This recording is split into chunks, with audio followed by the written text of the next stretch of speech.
Wali Kota Medan Bobi Nasution sekaligus ipar dari calon wakil presiden Gibran Rakabuming Raka ikut menanggapi jalannya debat cawapres Minggu malam kemarin. Menurut Bobi, Gibran sudah menjawab dengan sempurna dalam debat cawapres. Mengenai Gibran yang dinilai menyerang dan tak beretika pada lawannya, Bobi justru bertanya balik pada kubu rival. Ia pun membela Gibran dan mengatakan ketika kubu Gibran yang bertanya disebut tak beretika.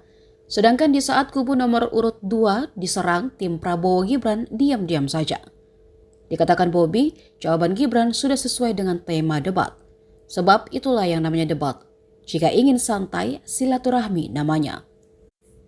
Kubu pasangan calon nomor urut 3 Ganjar Pranowo dan Mahfud MD sebelumnya menyoroti sikap Gibran Rakabuming dalam debat keempat Pilpres 2024.